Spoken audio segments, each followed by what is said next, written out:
Hello friends, nursing officer on duty YouTube channel पर आप सभी का हार्दिक अभिनंदन है।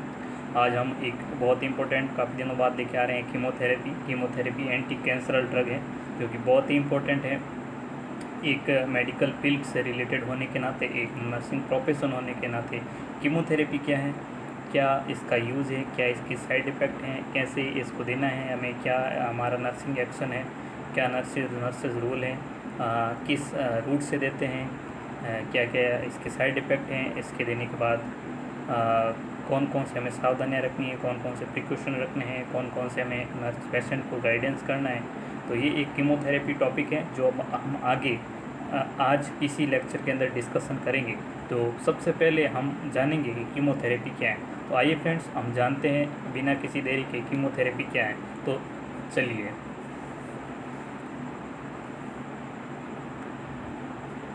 ये हमारा आइया बोर्ड है। कीमोथेरेपी हम डिस्कस करने जा रहे हैं। तो आइए फ्रेंड्स, कीमोथेरेपी क्या है। Chemotherapy, what is chemotherapy. Chemotherapy, ये है कीमोथेरेपी। कीमोथेरेपी क्या है, इसको जानने के लिए अब हम जानते हैं व्हाट इज़ कीमोथेरेपी।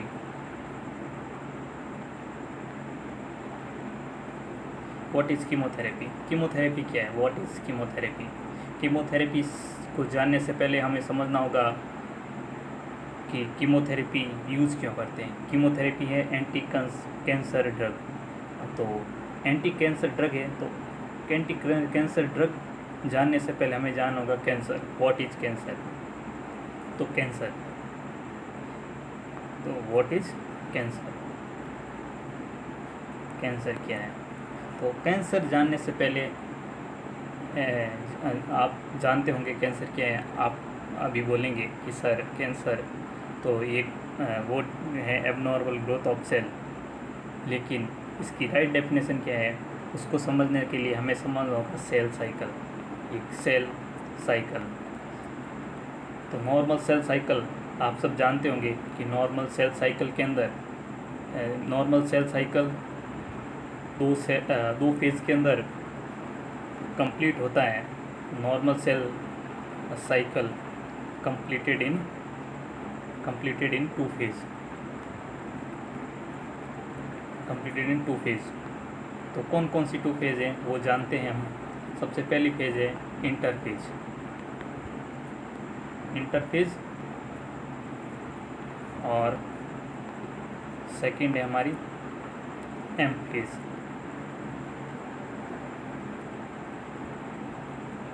तो इंटरफेज़ के अंदर क्या होता है भाई फ्रेंड्स, इंटरफेज़ के अंदर ये नॉर्मल सेल को डिवीज़न के लिए प्रिपरेशन फेज़ है, और इसके अंदर मोस्टली सेल की इंटरफेज़ के अंदर 3 फेज़ होती है। जो G1 फेज़ हम पढ़ते हैं, एस सिंथेसिस फेज़ पढ़ते हैं, और G2 फेज़ पढ़ते हैं। G1 फेज़ के अंदर होता है हमारा प्रिपेयर्ड होता है DNA संश्लेषण के लिए, प्रोटीन संश्लेषण के लिए, और RNA संश्लेषण के लिए प्रिपेयर्ड होता है। और सिंथेसिस के अंदर उसका दुगुना होता है, सिंथेसिस होता है, उसका फॉर्मेशन होना स्टार्ट हो जाता है सिंथेसिस फेज़ में। और G2 फेज़ के अंदर उसका मैचुरेशन होता है और वो फुली प्रिपेयर्ड हो जाती है अपने डिवीज़न के लिए। फिर वो तीनों स्टेज कंप्लीट होने के बाद इंटरफेज की वो हो जाता है एम फेज़। एम फेज़ होता है माइटोसिस फेज़, समसूत्री डिविजनल फेज़ को बोलते हैं मेटाफेज़। तो ये फ्रेंड्स इसके अंदर एक ही में डिवीज़न फेज़ होती है एम फेज़ के अंदर, और ये नॉर्मल सेल के अंदर 10% टाइम ड्यूरेशन लेता है एक सेल के डिवीज़न होने के लिए एम फेज़। जबकि हमारा इंटरफेज है वो तीन स्टेज से कंप्लीट होता है। फर्स्ट है G1 फेज़, सेकेंड है एस सिंथेसिस फेज़, और थर्ड है G2 फेज़। ये हमारा मोस्टली लेता है 90% टाइम पूरा सेल डिवीज़न का। तो नॉर्मल सेल साइकिल के अंदर इंटरफेज होता है 90% टाइम ड्यूरेशन के अंदर कंप्लीट होता है, जबकि एम फेज़ के अंदर फेज़ होती है नॉर्मल साइकिल की 10%। जबकि कैंसर के अंदर ये सब उल्टा हो जाता है। तो कैंसर सेल साइकिल के अंदर ये डॉट है cancer cell cycle, cancer cell cycle के अंदर ये हमारा इंटरफेज होता है, इंटरफेज एंड और एमफेज। एमफेज इंटरफेज हमारा ये कैंसर के अंदर अलग हो जाता है। जो कैंसर सेल मैचुरेशन है वो ओनली 10% टाइम ड्यूरेशन कर मैच्योर हो जाता है, प्रिपेयर्ड हो जाती है डिवीजन के लिए। एमफेज के अंदर ये 90% टाइम ड्यूरेशन लेता है और ये रैपिड सेल का डिवीजन करता है। ये कैंसर सेल के अंदर एमफेज 90% टाइम ड्यूरेशन के अंदर रैपिड सेल डिवीजन करता है, जबकि जो कि इमेच्योर रैपिड सेल डिवीजन हो जाता होता है। इसी कारण ये 90% टाइम ड्यूरेशन लेता है एमफेज के अंदर। ये टोटल उल्टा है नॉर्मल सेल साइकिल से कैंसर सेल साइकिल। तो ये हमने समझ लिया कि कैंसर सेल के अंदर rapid cell division, immature rapid cell division. तो हम ये समझ गए कि कैंसर क्या है, व्हाट इज कैंसर। तो कैंसर क्या है फ्रेंड्स? कैंसर है rapid cell division, rapid cell division, rapid cell division. तो ये है what is cancer. Cancer is a rapid cell division, rapid cell division. तो ये अब कैंसर समझने के बाद आप समझ गए रैपिड सेल डिवीज़न। तो हम अब समझते हैं chemotherapy, what is chemotherapy. Chemotherapy की डेफिनेशन हम पढ़ रहे हैं अभी। कीमोथेरेपी, कीमोथेरेपी को मैं शॉर्ट फॉर्म में लिख रहा हूँ, CT, chemotherapy. Chemotherapy, chemotherapy, chemotherapy is a chemical agent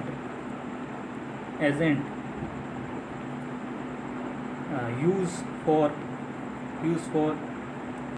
kill the rapid dividing cell in the body,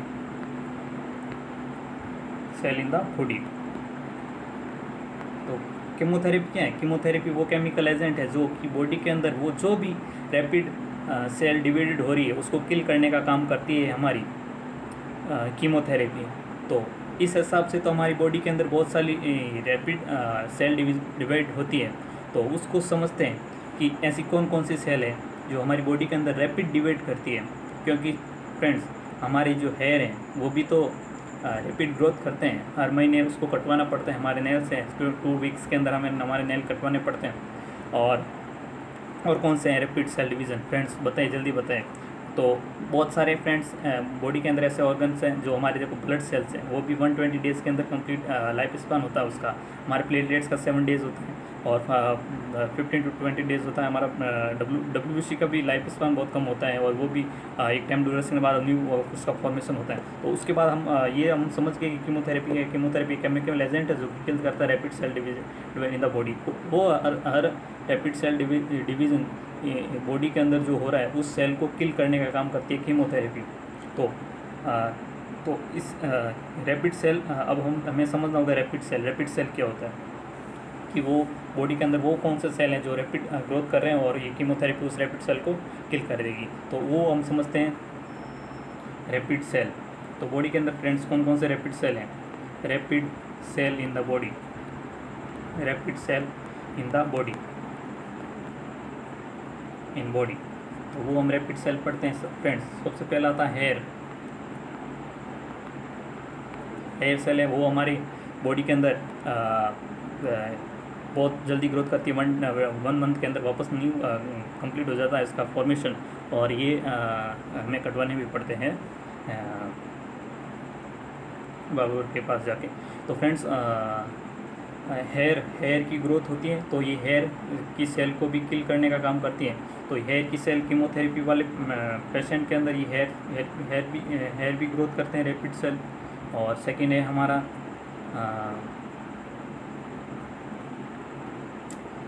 hair भी रैपिड सेल ग्रोथ करते हैं। हमारा एब्डोमिनल फ्लोरा है, इंटेस्टाइनल फ्लोरा भी रैपिड ग्रोथ करते हैं हमारे बॉडी के अंदर।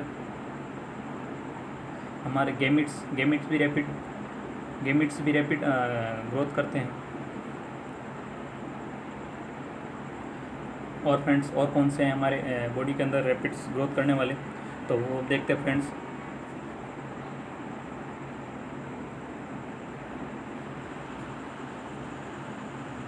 तो हम हमारा हो गया हेयर की हम बात करते हैं फ्रेंड्स। तो हेयर जब कीमोथेरेपी हेयर की सेल को किल करनी करेगी तो ये साइड कीमोथेरेपी का साइड इफेक्ट है एलोप्लेसिया। एलोप्लेसिया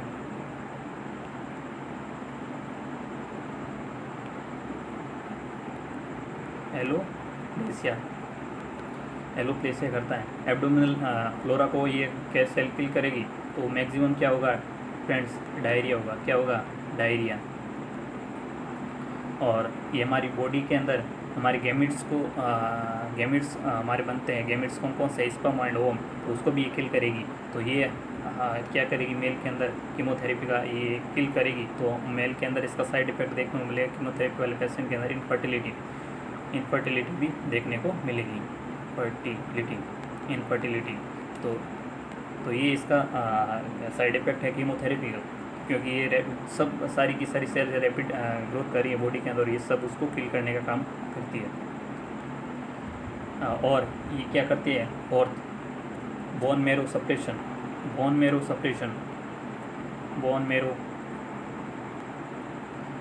का काम भी करती है फ्रेंड्स।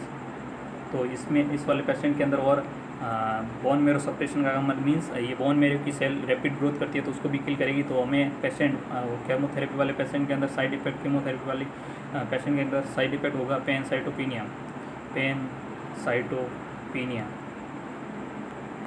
पैनसाइटोपिनिया हम आगे पढ़ेंगे क्या होता है पैनसाइटोपिनिया के अंदर WBC प्लेटलेट्स एंड RBC का अमाउंट या सेल्स या डिक्रीज हो जाती है। तो ये बॉडी के अंदर एनीमिया कॉज करती है और ल्यूकोसाइटोपिनिया कॉज करती है और प्लेटलेट्स का काउंट भी कम करती है। उसके बाद most common cause nausea and vomiting.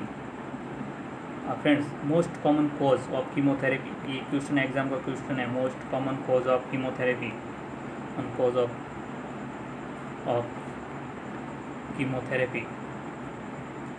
ये शॉर्ट में अंदर टी लिख रहा हूँ, कीमोथेरेपी।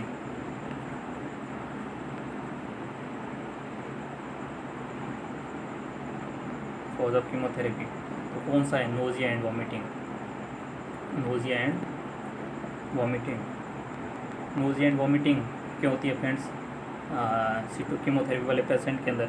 तो हम देखते हैं कि नोजिया एंड वॉमिटिंग का हमारा जो सेंटर है नोजिया एंड वॉमिटिंग के अंदर वो है बॉडी के अंदर CTZ, chemo receptor trigger zone. ये फ्रेंड्स ये मान लो ये chemo receptor trigger zone brain के अंदर कहाँ होता है? तो ये फ्रेंड्स हमारा ये मान लो ब्रेन है। ये ब्रेन की कवरिंग होती है। किससे कवर होता है फ्रेंड्स? आप बताइए, ब्रेन किससे कवर होता है? ब्लड ब्रेन बैरियर से। ब्लड ब्रेन बैरियर क्या करता है? जो ब्लड के अंदर कोई भी किसी मिनरल्स या इलेक्ट्रोलाइट्स का अमाउंट ज़्यादा होता है तो उसको ये मान लो ये हमारा है ब्लड ब्रेन बैरियर। ये क्या करता है? ब्रेन को प्रोटेक्ट करता है। कोई भी ब्लड के अंदर कोई भी इलेक्ट्रोलाइट्स या कोई भी अमाउंट के अंदर कोई भी इसकी मात्रा ज़्यादा है तो ये ब्लड ब्रेन बैरियर ब्रेन के सेल के अंदर जाने से उसको प्रिवेंट कराता है। जबकि पूरा ब्रेन ब्लड ब्रेन बैरियर से कवर नहीं होता है। कुछ जगह जैसे ये वाली जगह है, इस जगह से ये क्या होता है? ब्लड ब्रेन बैरियर से कवर नहीं होता है। तो ये इस जगह को इस जोन को बोलते हैं कीमो रिसेप्टर ट्रिगर जोन। ये जोन क्या करता है कि ब्लड के अंदर कोई भी अमाउंट ज़्यादा होगा तो ये इस रिसेप्टर के अंदर यहाँ जाएगा तो इस सेल के अंदर भी पहुँचेगा ब्लड। यदि ब्लड के अंदर ज़्यादा हो रहा तो ब्लड यहाँ भी जाएगा और इसके अंदर भी इसकी मात्रा ज़्यादा होगी तो ये स्टिमुलेट करेगा तो क्या नोजिया एंड वॉमिटिंग देगा। तो फ्रेंड्स, नोजिया एंड वॉमिटिंग वाले पेशेंट के लिए ड्रग ऑफ चॉइस हम कीमोथेरेपी वाले पेशेंट के लिए क्या होगी? तो वो है ऑन्डेनसिट्रॉन। क्या फ्रेंड्स?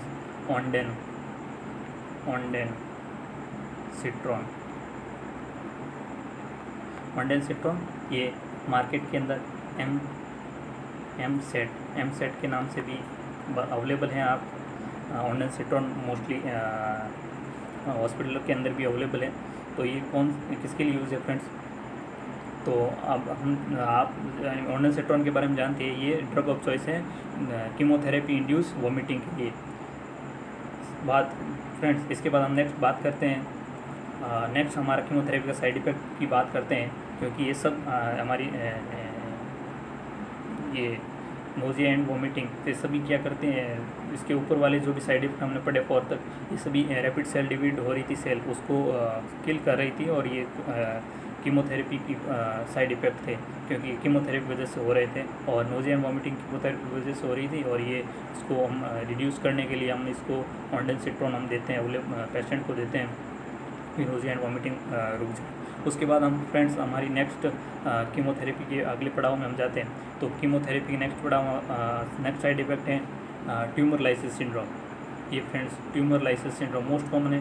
ट्यूमर लाइसिस सिंड्रोम आपने बहुत जगह पढ़ा होगा। Tumour lysis syndrome, tumour lysis syndrome ये फ्रेंड्स आप अच्छे से पढ़ना, पूरा वीडियो देखना, यूट्यूब पे दूसरे बहुत सारे वीडियो हैं उसको भी देखना, आपको बेसिक समझ आ जाएगा मेरी इस वीडियो से। देखो मैं भी एक स्टूडेंट ही हूँ, तो आप समझ सकते हैं कि बेस आपका इस वीडियो से क्लियर हो जाएगा, ये मेरा पक्का वादा है आपका। आपको अच्छे से समझ आ जाएगा कि कीमोथेरेपी क्या होता है। मैं आपको पूरे अच्छे से बताने की कोशिश करूँगा क्योंकि ट्यूमर लाइसिस सिंड्रोम क्या होता है। देखिए ट्यूमर लाइसिस सिंड्रोम क्या है कि अब जब हम कीमोथेरेपी से पेशेंट को देगी तो ये क्या करेगी, किसी रैपिड सेल हो रही है तो उसको क्या किल करने की काम करेगी। तो सेल के अंदर मोस्टली हम देखते हैं सेल के अंदर क्या होता है, तो ये क्या करेगी, ये सेल है हमारी। तो ये क्या सेल के अंदर क्या होता है फ्रेंड्स, पोटेशियम होता है हमारा, फॉस्फेट होता है, यूरिक एसिड होता है हमारा, यूरिक एसिड होता है। तो ये क्या करेगी कीमोथेरेपी, अभी हम ये कीमोथेरेपी इस पेशेंट को दी तो ये कीमोथेरेपी इधर गई इस पेशेंट के सेल वॉल से अटैच, सेल का ब्रेकडाउन किया। तो ये हमारा जो सेल के अंदर वाले प्रोडक्ट थे पोटेशियम, ये सेल से बाहर आ गया तो क्या करेगा, ब्लड के अंदर हाइपर कैलेमिया कीमोथेरेपी पेशेंट के अंदर मोस्टली साइड इफेक्ट हमें देखने को मिलता है हाइपर कैलेमिया। उसके बाद हमारा फॉस्फेट भी कीमोथेरेपी सेल को ब्रेक डाउन करेगी और ये सेल से बाहर आ जाएगा तो क्या करेगा, हाइपर फॉस्फेट। और बाद में है यूरिक एसिड का ब्रेक करेगा तो ब्लड के अंदर क्या हो जाएगा, हाइपर यूरिसीमिया।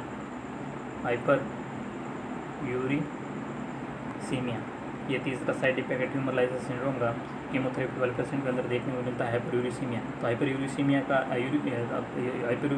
होता है, देखिए फ्रेंड, नॉर्मल यूरिक एसिड का लेवल होता है 6 to 8 mg/dl बॉडी के अंदर। और ये यूरिक एसिड कैसे बनता है, तो यूरिक एसिड बनता है डीएनए के ब्रेकडाउन से। डीएनए के अंदर डीएनए के कंटेंट होते हैं हमारे friends purine and pyrimidine,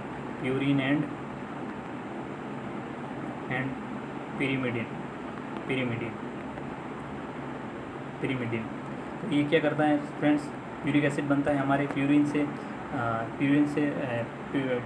purine का ब्रेकडाउन होता है। ये ब्रेकडाउन करवाता है हमारा ज़ैंथोन ऑक्साइड एक एंजाइम होता है जो क्या करेगा, प्यूरिन का ब्रेकडाउन करा के हमारा यूरिक एसिड बनाता है ब्लड के अंदर।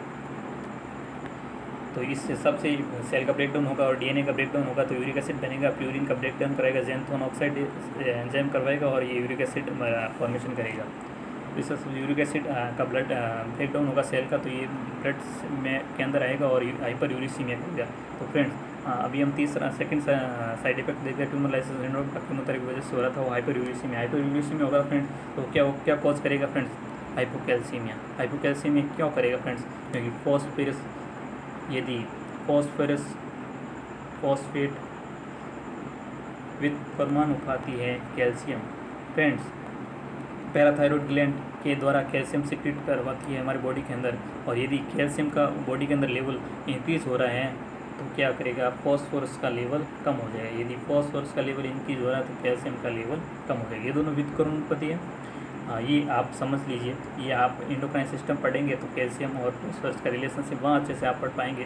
तो तो ये क्या करेगा कि तो फोर्थ हम इसका देखते हैं साइड इफेक्ट। हमने हाइपरफॉस्फेटिया पढ़ा, तो फोर्थ साइड इफेक्ट हो जाएगा हमारा क्या होगा, हाइपोकैल्सीमिया। हाइपोकैल्सीमिया। तो फ्रेंड्स हमने ट्यूमर लाइसिस सिंड्रोम के अंदर कौन कौन से हमें पढ़ लिए। देखिए फ्रेंड्स, ये हमारा ट्यूमर लाइसिस सिंड्रोम के अंदर हमने पढ़ा था सेल का ब्रेकडाउन हो रहा है, तो सेल के अंदर कैल्शियम है, फॉस्फोरस है, यूरिक एसिड है। तो क्या करेगा, कैल्शियम सेल से बाहर आएगा तो हाइपर कैल्शियम करेगा, फॉस्फेट सेल से बाहर आएगा तो हाइपर फॉस्फेटिया करेगा। तो क्या होगा सर, हाइपर फॉस्फेट और कैल्शियम का लेवल फॉस्फेट और कैल्शियम का लेवल विथ कम होती है, तो फॉस्फेट ज़्यादा होगा तो कैल्शियम कम होगा, तो हाइपोकैल्सीमिया करेगा। और सेल ब्रेकडाउन हो रही है तो डीएनए के अंदर प्यूरिन का ब्रेकडाउन होगा तो ज़ैंथोन ऑक्साइड एंजाइम के द्वारा यूरिक एसिड बनेगा। यूरिक एसिड का 6 to 8 mg पर DL नॉर्मल लेवल है इसका, और ये बॉडी के अंदर 8 mg पर DL से ज़्यादा होगा तो हाइपर यूरिसीमिया कॉज करेगा। तो फ्रेंड्स यहाँ तक हमने पढ़ लिए थे ट्यूमर लाइसिस सिंड्रोम के साइड इफेक्ट, 4 साइड इफेक्ट हमने पढ़ लिए थे ट्यूमर लाइसिस सिंड्रोम के अंदर, जो कि कीमोथेरेपी वाले पेशेंट के अंदर हमें ये देखने को मिलते हैं। तो इसके बाद हम फ्रेंड्स आगे बढ़ते हैं। तो इसके बाद हम क्या, हमने यूरिक एसिड पढ़ लिया। तो हाइपर यूरिसीमिया वाला पेशेंट, यूरिक एसिड के बारे में बहुत बताता हूँ आपको डिटेल से। यूरिक एसिड, ये हमारा यूरिक एसिड है, अभी हमने पढ़ लिया है कि हमारे डीएनए के अंदर प्यूरिन और pyrimidine दो कंटेन होते हैं डीएनए के, और प्यूरिन के ब्रेकडाउन से यूरिक एसिड बनता है। तो यूरिक एसिड क्या करने का, यदि ब्लड के अंदर हाइपर यूरिसीमिया हो रहा है तो बात ठीक है, लेकिन हाइपर यूरिसीमिया यदि जॉइंट के अंदर पहुँच गया तो फ्रेंड्स बॉडी के अंदर क्या होते हैं, जॉइंट्स के अंदर यदि joints in the reach uric acid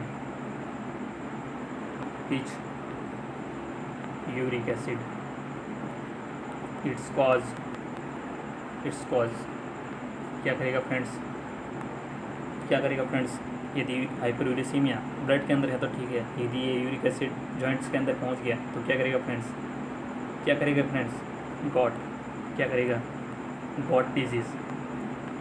got disease क्या होता है, मोस्ट कॉमन गॉट डिजीज़ होता है हमारा रिस्ट जॉइंट के अंदर। फ्रेंड्स क्या होता है, गॉट्स के अंदर क्या होता है फ्रेंड्स, ये हमारे जो जॉइंट्स होते हैं, मान लो ये हमारा जॉइंट्स है, ये मान लो रिस्ट जॉइंट की बात करते हैं क्योंकि ये मोस्ट कॉमन देखने को मिलता है रिस्ट जॉइंट के अंदर। ये रिस्ट जॉइंट के अंदर ये यूरिक एसिड आएगा और ये क्या करेगा, ये यूरिक एसिड यहाँ डिपोजिट होगा तो ये हमारी जॉइंट को ये फंक्शन को अफेक्ट करेगा, तो ये गॉट डिजीज़ होगी। तो फ्रेंड्स गॉट तक हमने यूरिक एसिड पढ़ लिया और इसकी हम गॉट की ड्रग ऑफ चॉइस हम पढ़ते हैं फ्रेंड्स। हमने सबसे पहले एक ड्रग पढ़ी थी ऑन्डेंसेट्रॉन, जो कि कीमोथेरेपी इंड्यूस वोमिटिंग को ड्रग ऑफ चॉइस थी। और अब सेकंड हम फ्रेंड्स आपको याद रखना है ड्रग ऑफ चॉइस फॉर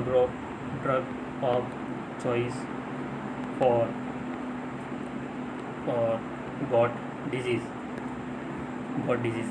तो कौन सी है फ्रेंड्स, आपको याद रखना है गॉट डिजीज़ होती हैं जॉइंट्स के अंदर, और इसकी एक ट्रिक के नाम से मैंने तो याद किए, आप भी कर सकते हैं। ये आलू पूरी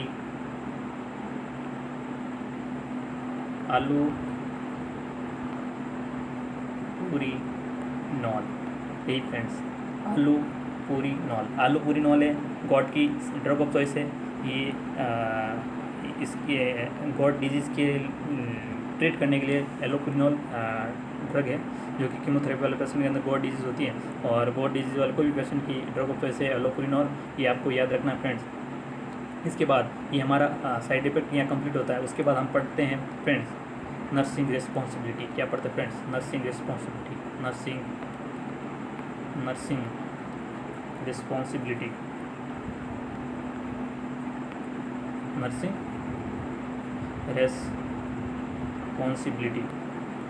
तो फ्रेंड्स हम एक नर्स होने के नाते हमें कौन कौन सी रिस्पॉन्सिबिलिटी रखनी है, तो फ्रेंड्स उसको देखने के लिए हम फ्रेंड्स देखो हमने सबसे पहले उसकी डेफिनेशन पढ़ ली थी। रैपिड डिवाइडिंग सेल होती है वो कैंसर, उसे हम कैंसर बोलते हैं, और कीमोथेरेपी क्या करती है, किल करती है रैपिड डिवाइडिंग सेल को। तो रैपिड डिवाइडिंग सेल बॉडी के अंदर कौन कौन सी होती हैं, तो वो हमने पढ़ा था हेयर की सेल होती है जो रैपिड डिवाइडिंग करती है, तो उसको किल करेगी तो हाइपर एलोपेशिया कॉज करेगी। और उसके बाद हमारी बोन मेरो और सेल डिप्रेस करेगी तो पैनसाइटोपिनिया देखने को मिलेगा।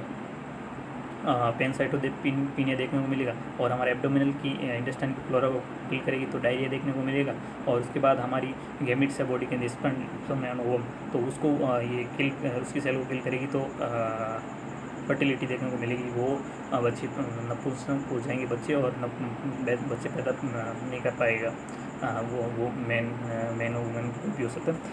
उसके बाद हम नर्सिंग रेस्पॉन्सिबिलिटी देखते हैं फ्रेंड्स। ये नेक्स्ट हमारा टॉपिक है नर्सिंग रेस्पॉन्सिबिलिटी। तो क्या देखते हैं, आई कीमोथेरेपी किस रूट से देते हैं फ्रेंड्स। तो कीमोथेरेपी हम देते हैं IV रूट्स। देख फ्रेंड्स, मैं बोल IV रूट्स के द्वारा कीमोथेरेपी इंड्यूस की जाती है। तो सेकेंड नर्सिंग रिस्पॉन्सिबिलिटी है, तो हम इसको कीमोथेरेपी किस रूट से देंगे, IV रूट से द्वारा। सेकेंड रिस्पॉन्सिबिलिटी है, तो क्या है रिस्पॉन्सिबिलिटी, सेकेंड नर्सिंग रिस्पॉन्सिबिलिटी। तो ये कीमोथेरेपी हम पेशेंट जिस पर उस पेशेंट को दे रहे हैं, तो सबसे पहले उसका हमारा बॉडी सरफेस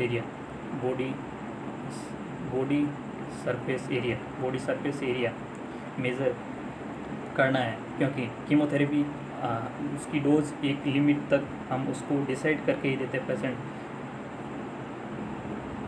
किसी पेशेंट को ना हम ज़्यादा दे सकते हैं, नहीं कम देंगे तो इफेक्ट नहीं आएगा, ज़्यादा दे देंगे तो बहुत सारा कोज कर देगी हाइपो। जैसे पेनसाइटोपीनिया करता है तो पेशेंट को बहुत सारा उसकी डेंजरस हो सकती है, जान भी जा सकती है। इसके लिए डोज नर्सिंग रिस्पॉन्सिबिलिटी है कि उसकी बॉडी सरफेस एरिया देखना है कीमोथेरेपी इंड्यूस करने से पहले। तो इसके लिए हमें पेशेंट का हाइट एंड वेट मेजरमेंट करना ज़रूरी है बॉडी सरफेस एरिया को मेजरमेंट करने के लिए। फ्रेंड तीसरा है हमारा जो साइड इफेक्ट हमने पढ़ा पेनसाइटोपीनिया, बोन मैरो सप्रेशन के अंदर रैपिड डिवाइडिंग सेल थी, तो उसके अंदर अपने पेशेंट तीसरी नर्सिंग रिस्पॉन्सिबिलिटी है पेनसाइटोपीनिया के अंदर। पेनसाइटोपीनिया वाला पेशेंट के अंदर हमारी नर्सिंग रिस्पॉन्सिबिलिटी है। तो पेनसाइटोपीनिया हमने 3 होते हैं। पेनसाइटोपीनिया क्या होता है फ्रेंड्स, इसके बारे में सबसे पहले लेते हैं। डिक्रीज RBC हो जाती है, उसको हम पेनसाइटोपीनिया वो तीनों साथ में होते हैं। डिक्रीज WBC हो जाती है, और डिक्रीज प्लेटलेट्स हो जाती है। डिक्रीज RBC होगा तो कोई करेगा एनीमिया, क्या करेगा एनीमिया। बॉडी के अंदर डिक्रीज RBC हो रही है तो उसको हम बोलेंगे एनीमिया, ये कॉज करेगा एनीमिया। और WBC कम हो गई पेशेंट फ्रेंड्स तो क्या करेगा, WBC कम हो गई तो किस पेशेंट को क्या होगा, रिस्क होने की संभावना है। तो पेशेंट को हाई रिस्क फॉर इन्फेक्शन। तो हम नर्स होने के नाते हमारा फ्रेंड्स क्या दायित्व होता है, तो उसको पेशेंट को इन्फेक्शन से बचाना है। इस इन्फेक्शन से बचाने के लिए फ्रेंड्स हम उसको किसी भी भीड़ भाड़ वाले या इन्फेक्शन एरिया में जाने से उसको प्रिवेंट अलाउ इन क्राउड एरिया। जिस पेशेंट को कीमोथेरेपी चल रही है उसको क्राउड वाले एरिया में अलाउड नहीं करेंगे, उसको आइसोलेट करके रखेंगे।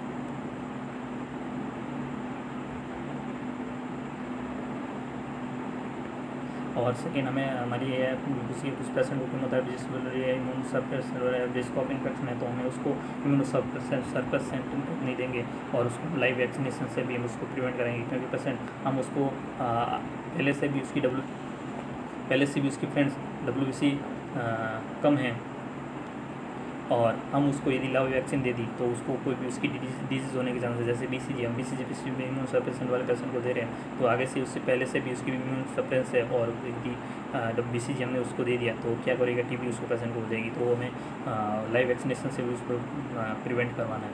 सब ठीक। थर्ड हमने थोड़ा प्लेटलेट्स कम हो जाती हैं, डिक्रीज प्लेटलेट्स। पेनसाइटोपीनिया का थर्ड होता है डिक्रीज प्लेटलेट्स। तो प्लेटलेट्स कम होगा फ्रेंड्स, तो हम उस पेशेंट को क्या होगा, इंक्रीज रिस्क ऑफ ब्लीडिंग। तो पेशेंट को हमें प्रिकॉशन देना है, हम उसको गाइड करना है कि आप क्यों ब्लीडिंग होने के चांस हैं, तो आपको क्या नहीं करना है, आपको सेविंग नहीं करनी है। क्या नहीं करनी है, सेविंग नहीं करनी है, आपको सेविंग नहीं करनी है। उस पेशेंट को ये गाइड करना है कि आपको सेविंग नहीं करनी है, आपको ड्राइविंग नहीं करनी है, आपको स्पोर्ट्स पे नहीं जाना है। और क्या नहीं करना है पेशेंट, उसको हमें पेनसाइटोपीनिया वाला कीमोथेरेपी वाला पेशेंट है तो उसको रिस्क है पेनसाइटोपीनिया की, तो उसको हम एस्प्रिन ड्रग नहीं देनी है। क्या नहीं देनी है? एस्प्रिन। एस्प्रिन क्योंकि ये क्या है, एंटीकोगुलेंट ड्रग्स है और क्या करेगी, ब्लीडिंग की चांस को बढ़ा देती है। तो थर्ड हमें क्या करना, IM उसको IM इंजेक्शन नहीं देना। कीमोथेरेपी वाले पेशेंट को हम IM इंजेक्शन नहीं देना, क्योंकि पेशेंट तो हम उसको इंसिजन दे रहे हैं IM इंजेक्शन वगैरह, और ब्लीडिंग होने के चांस बहुत बढ़ जाते हैं फ्रेंड्स।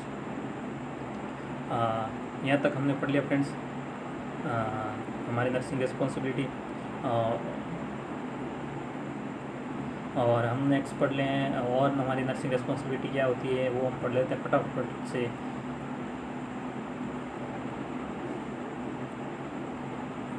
फ्रेंड्स चलिए ऊपर चलिए फटाफट फ्रेंड्स।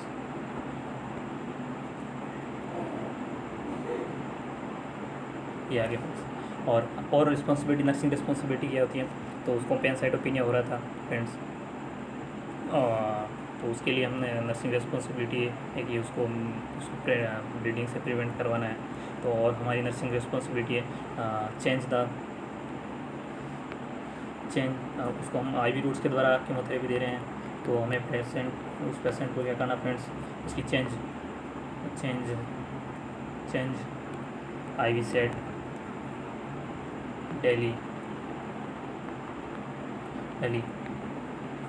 डेली मीन्स जिस मतलब कल कीमोथेरेपी टाइम ड्यूरेशन के बाद दी जाती है हर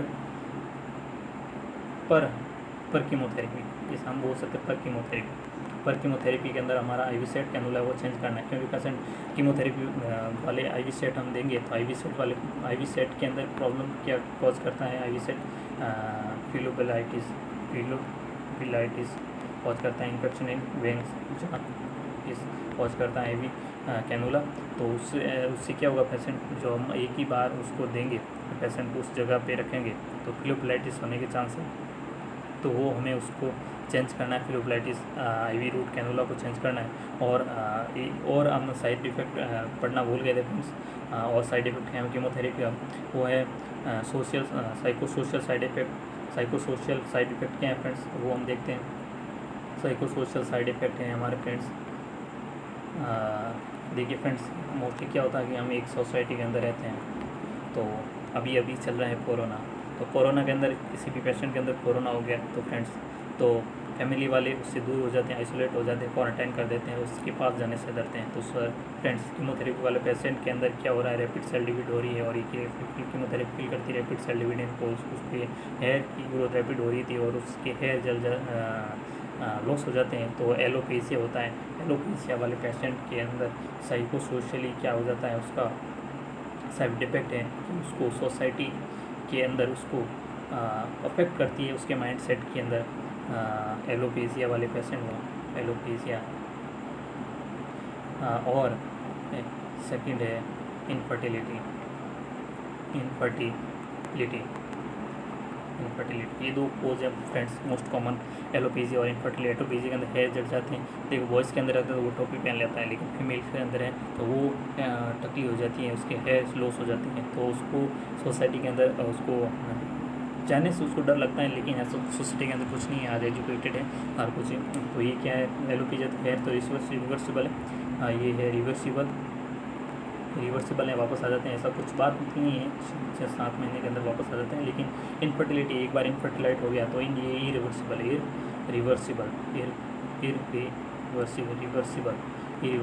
वापस कभी नहीं आएगी।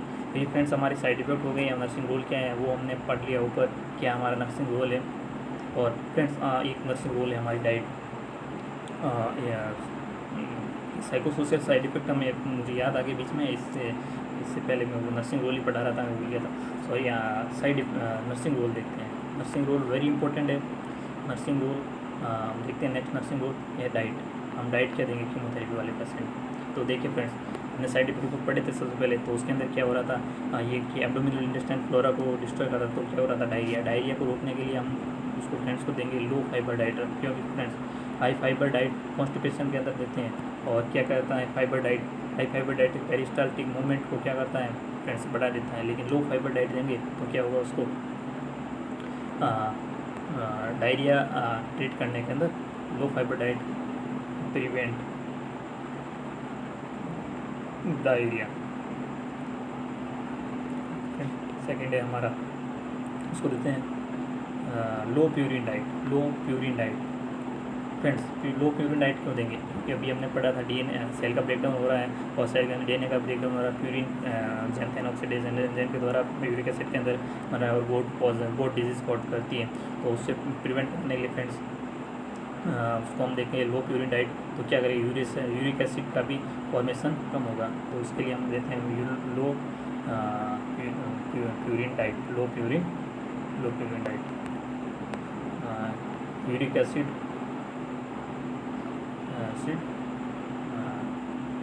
डिक्रीज कराने के लिए या प्रिवेंट कराने के लिए लो प्यूरिन डाइट देते हैं। कीमोथेरेपी वाली साइड इफेक्ट है। फ्रेंड्स, ये हमारे भी नर्सिंग रूल।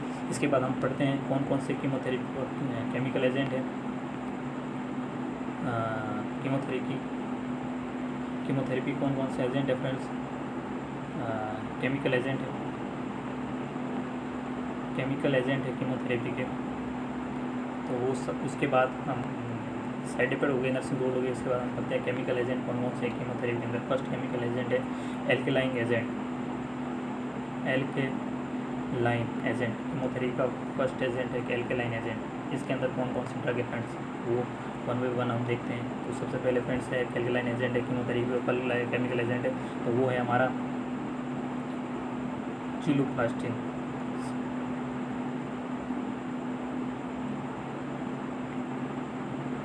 सॉरी फ्रेंड्स, सिस्प्लास्टिन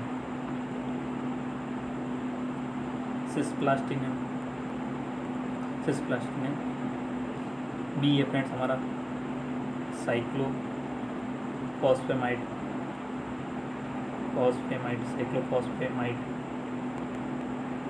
और थर्ड है हमारा फ्रेंड्स ये ब्यूसल्फेन। फ्रेंड्स, ये हमारा एल्कलाइन एजेंट है। एल्कलाइन एजेंट फ्रेंड्स मैं आपको एक साथ समझाना चाहता हूँ, लेकिन फ्रेंड्स इसके साथ साथ पढ़ेंगे तो अच्छा समझ में आ जाएगा। देखिए फ्रेंड्स, एल्कलाइन हम एजेंट पढ़ रहे हैं। एल्कलाइन सबसे पहले हमारा सिस्प्लास्टिन का ये ड्रग के भी इसके भी अलग साइड इफेक्ट है। सिस्प्लास्टिन हमारी ये क्या करती है फ्रेंड्स, ये हमारी सिस्प्लास्टिन हम जिस पर्सन को हम चल रही है तो उसके साइड इफेक्ट भी हम साथ साथ पढ़ रहे हैं। ये हमारा सिस्प्लास्टिन क्या कॉज करेगी फ्रेंड्स, ये हमारा कॉज करेगी ईयर के अंदर क्या कॉज करेगी हम पढ़ते हैं। तो ये ईयर के अंदर क्या करेगी, ओटोटॉक्सिक ड्रग है सिस्प्लास्टिन, ओटोटॉक्सिक है। सेकंड हमारी बात करते हैं माउथ के अंदर मैक्सिमम वॉमिटिंग कॉज करती है, वॉमिटिंग करती है, मैक्सिमम वॉमिटिंग कॉज करती है या साइड इफेक्ट है इसका कीमोथेरेपी के अंदर सिस्प्लास्टिन ड्रग का। और थर्ड हम पढ़ते हैं किडनी टॉक्सिक है, नेफ्रोटॉक्सिक है। किडनी के अंदर क्या क्या इफेक्ट करेगी फ्रेंड्स, सिस्प्लास्टिन ड्रग है जो कि क्या है नेफ्रोटॉक्सिक क्या करेगी, नेफ्रोटॉक्सिक कॉज करेगी फ्रेंड्स। उसके बाद हमारी जो सेकंड ड्रग हमने पढ़ी थी एल्केलाइन एजेंट के अंदर cyclophosphamide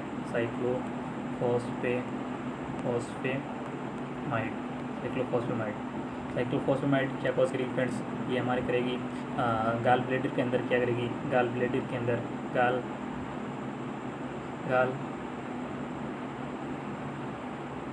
sorry friends urinary bladder के अंदर ये क्या करेगी, यूरिनरी गाल ब्लेडर और यूरिनरी ब्लेडर दोनों के अंदर क्या करेगी, सिस्ट फॉर्मेशन का कॉज करती है। साइक्लोफॉस्फेमाइड क्या करेगी, सिस्ट फॉर्मेशन, उसको हार्ड बनाई जाएगी, उसका वर्क लोड कम कर देगी, उसको हेमरोजिक सिस्ट कॉज करती है साइक्लोफॉस्फेमाइड। कौन सा सिस्ट फॉर्म करती है फ्रेंड्स, हेमरेजिक बहुत खतरनाक फ्रेंड्स है, ब्लीडिंग कॉज कर देगी, यूरिन के अंदर ब्लीडिंग आने रेड ब्लड यूरिन आएगा तो उसका यूरिन चेक भी करना जरूरी है। कीमोथेरेपी वाले पेशेंट का यूरिन आउटपुट देखते हैं, उसका कलर देखते हैं, सिस्ट कॉज करेगी। तो इसका सिस्ट को रोकने के लिए फ्रेंड्स इसकी ड्रग ऑफ चॉइस है साइक्लोफॉस्फेमाइड की, हेमरेजिक सिस्ट फॉर्म करता है, उसकी ड्रग ऑफ चॉइस हम पढ़ते हैं। तो वो फ्रेंड्स है हमारा मेसने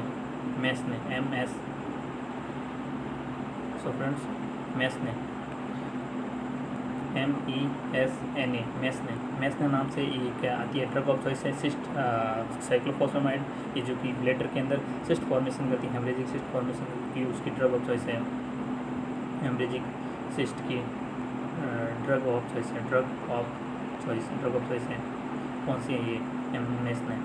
उसके बाद हम फ्रेंड्स हैं सबसे पहले हम नेक्स्ट हम बात करते हैं तो साइक्लोफॉस्फेट और ब्लूसल्फेन क्या करेगी, हमारे पल्मोनरी फाइब्रोसिस का बहुत कॉज करती है। ब्लूसल्फेन क्या करती है, पल्मोनरी फाइब्रोसिस का कॉज करती है, फ्रेंड्स बॉडी के अंदर। उसके बाद हम सब फ्रेंड्स नेक्स्ट पे पढ़ते हैं। हाँ, ये हमारा एल्कलाइन एजेंट हो गया। सेकेंड हम बात करते हैं हमारा एंटी ट्यूमर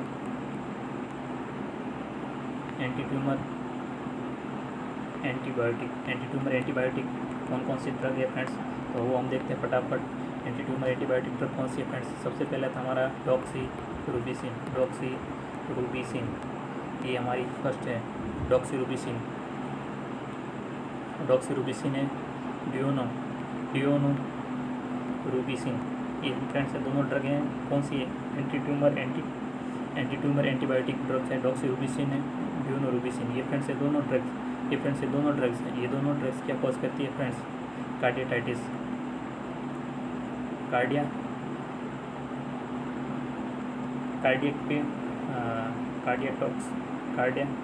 कार्डियाटाइटिस करती हैं, कार्डियक टॉक्सिस करती है, कार्डियक पे अफेक्ट करती है दोनों ड्रग। इसके साइड इफेक्ट हैं कीमोथेरेपी के अंदर एंटी ट्यूमर एंटीटॉक्सिक ड्रग के अंदर डियोनोरुबिसिन है, डॉक्सीरुबिसिन, ये दोनों कार्डियटाइटिस कॉज करती है, कार्डियक पे अफेक्ट करती है। तीसरी है एंटी ट्यूमर, किसी के अंदर है डियोनोरुबिसिन है, डियोनोरुबिसिन है और डॉक्सीरुबिसिन के बाद हमारी थर्ड है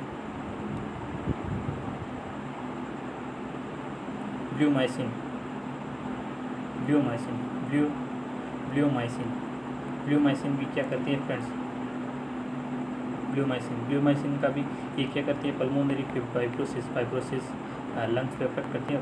पल्मोनरी फाइब्रोसिस का ऐसा साइड इफेक्ट है, पल्मोनरी फाइब्रोसिस अफेक्ट करती है। कीमोथेरेपी के अंदर हम इसको पेशेंट को देते हैं, कीमोथेरेपी वाले पेशेंट के कीमोथेरेपी रेडिएटर।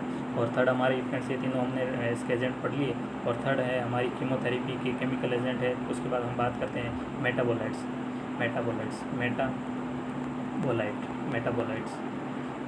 की बात करते हैं फ्रेंड्स, कीमोथेरेपी वाले मेटाबोलाइट्स की।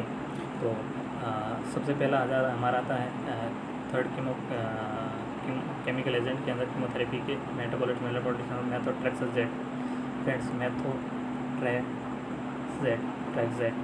फ्रेंड्स, मेथोट्रेक्सेट ये वो ड्रग है फ्रेंड्स, ये हमारी कीमोथेरेपी के अंदर एंटी कैंसर ड्रग है। कीमोथेरेपी के अंदर इसका यूज़ हम देखते हैं फ्रेंड्स, तो ये हम यूज़ है।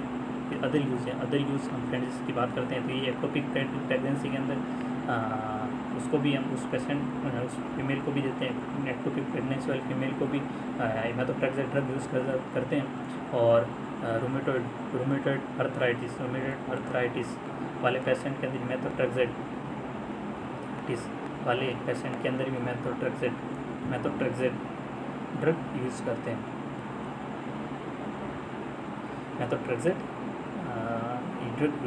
हैं। इसका साइड इफ़ेक्ट करते हैं। मेथोट्रेक्सेट का साइड इफ़ेक्ट क्या है फ्रेंड्स, तो वो हम देख लेते हैं फटाफट। मेथोट्रेक्सेट का साइड इफेक्ट क्या करता है, ये फोटो सेंसिटिव ड्रग है फ्रेंड्स। कौन सी है, फोटो सेंसिटिव ड्रग है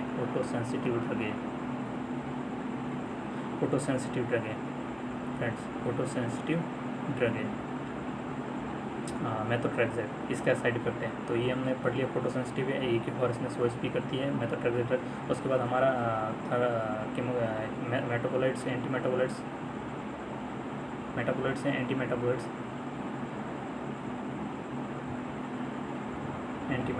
ड्रग थी। एंटीमेटाबोलाइट्स के अंदर मेथोट्रेक्सेट फर्स्ट ड्रग थी हमारी। और हम सेकेंड की इसमें बात करते हैं। मेथोट्रेक्सेट के बाद हमारी आती है सेकेंड है मेथोट्रेक्सेट के एंटीमेटाबोलाइट्स के अंदर फर्स्ट है मेथोट्रेक्सेट और सेकेंड है हमारे फ्रेंड्स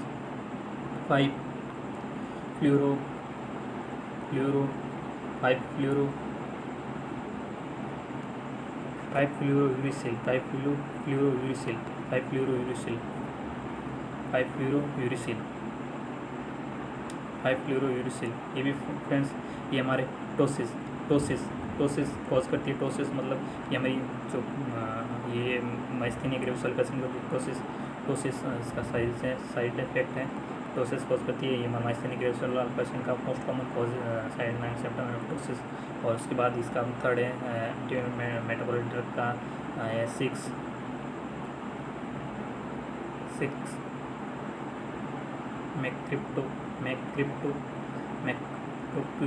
मैक्रोप्यूटिन, ये क्या करता है, लिवर टॉक्सिक हिपेटोटॉक्सिक करती है, लिवर टॉक्सिक हिपेटोटॉक्सिक ड्रग है, साइड इफेक्ट हिपेटोटॉक्सिक लिवर भी अफेक्ट करती है।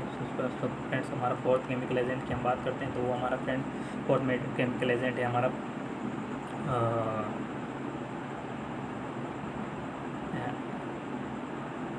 M phase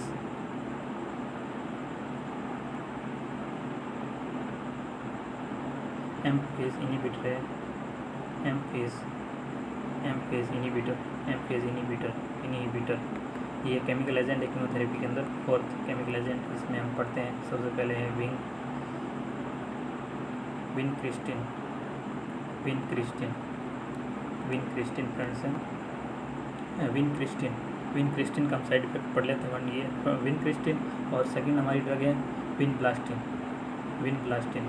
and vinblastine. ये फ्रेंड्स ये दोनों क्या कॉज करती हैं, ये दोनों कॉज करती हैं फ्रेंड्स विनक्रिस्टिन एंड विनब्लास्टिन, ये दोनों इसका साइड इफेक्ट है फ्रेंड्स। साइड इफेक्ट है हमारा ये है न्यूरोपैथी, पेरिफेरल